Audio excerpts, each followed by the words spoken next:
again. Welcome to your new Super Mario video.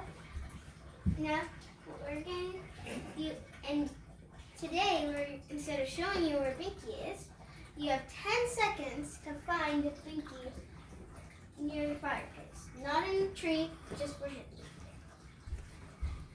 10 seconds. 10, 9, 8, 7, 6, 5, 4, 3, 2, 1. Have you guys found him?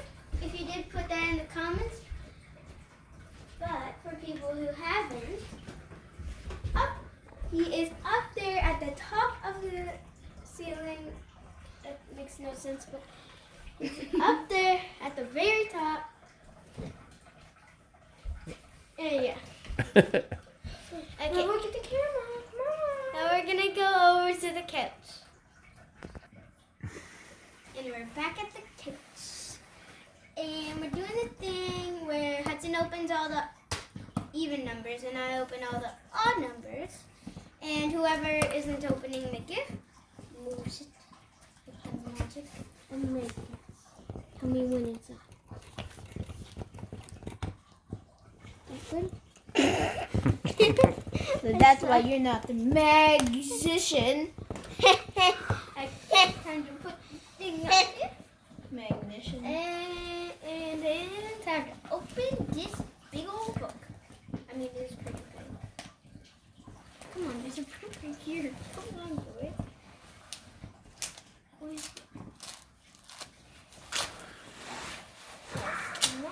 You're wrong.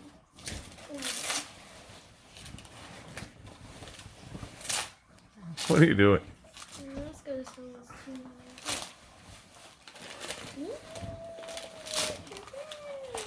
We three kings. The second king's a fox. We three kings. The second king's a Okay, fox. those are the Alright, rating it we 100. three kings. Is a purple bunny, an orange fox, and a brown bear. Yeah? I think this is Dumbo. Like Rudolph, but dumb. No, his name, what was his name? Dumbo. All right, we three kings.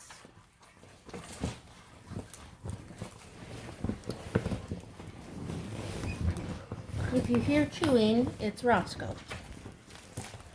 Note to self. We should probably take that away from him, because if he drops it...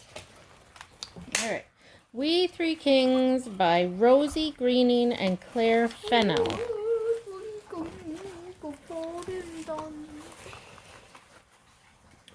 Long ago, on a special night, a star was shining clear and bright.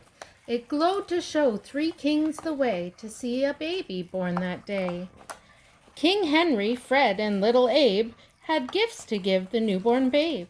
Some frankincense and myrrh to smell, and blocks of gleaming gold as well. Before too long they reached a land with giant dunes of golden sand. "Let's all roll down," King Henry cried, and so the kings began to slide. Which is which? Down the dunes the three kings rolled, till Henry said, "I've lost my gold." That's Henry. He looked around but searched in vain. The golden hills all looked the same. I got a feeling that's Fred, that's little Abe. All seemed lost, but very soon a rattlesnake slid down a dune. "Gold is nice to see," he hissed, "but rattles make a better gift." He gave his rattles to the kings. King Henry said, "They're just the thing. Now he's just a snake. These rattles make a lovely noise. The baby's sure to love these toys." The three kings held their presents tight and headed off into the night. "River ahead," King Henry said. "I hate to swim," exclaimed King Fred. Well, that's Fred then. The river was both deep and wide, with waves that crashed on either side. There was no choice. They dove right in, and then the kings began to swim. Before the three knew where they were, they heard Fred cry, "I've dropped my myrrh!" It sank down to the river bed, just out of reach for poor King Hold on. Fred. This is supposed to be myrrh. This is myrrh. That's If I Frank. hadn't seen what the mirror looks like, it would be like that. That's Frankenstein's head. Fred was just about to cry, but then a shoal of fish swam by. No need to cry, forget your myrrh. We've got a gift you might prefer. The fish brought shells to Fred to hold, of silver, pink, and shining gold. They hung them on some silky thread, a mobile for the baby's bed.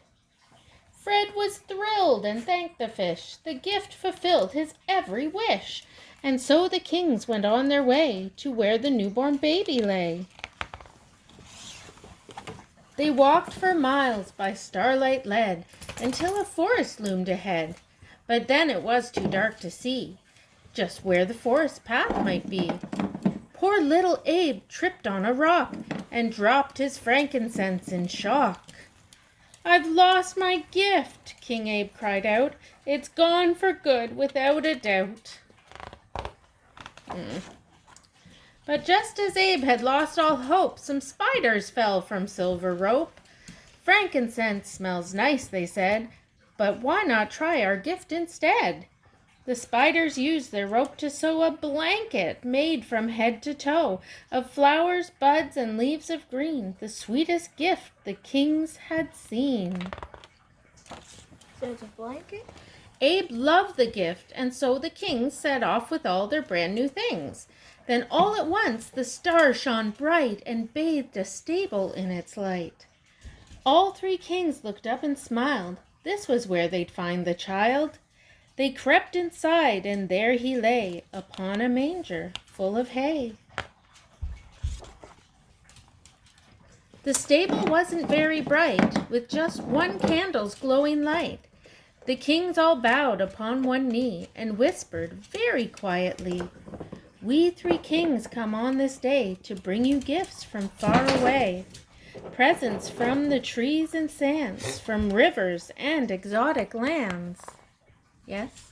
Maybe that's why you give presents on Christmas Eve. Maybe. Because Jesus was given presents. Maybe. And then on Christmas Day. As Henry, Fred, and little Abe laid down their presents by the babe, the unique gifts their dog. The dog difficulty. Oh, now it's gone. As Henry, Fred, and little Abe laid down their presents by the babe, the unique gifts shone through the gloom and warmed each heart inside the room. Soon the three went on their way. But now each year on Christmas Day, we gladly celebrate and sing about the gifts brought by the kings. Oh, away they go. The end. What do we think of this book? I like the fox. So the Okay, same rating as last time. 100. Okay. Out of 10, I would say a 9.5. All right, pretty good book. And We've had also- really good books. And also, put in the comments what you think this guy's name was. I'm pretty sure it was Frederick, Well, Dumdolf. well, like it was Bert. and subscribe. Bert. Well, like and subscribe. Or Dumdolf. Watch it, subscribe if you think it's Bert, Or Dumdolf. and like if you think it's Dum Dum. Either way, you should and just subscribe too. And bye. We'll see you in another video tomorrow.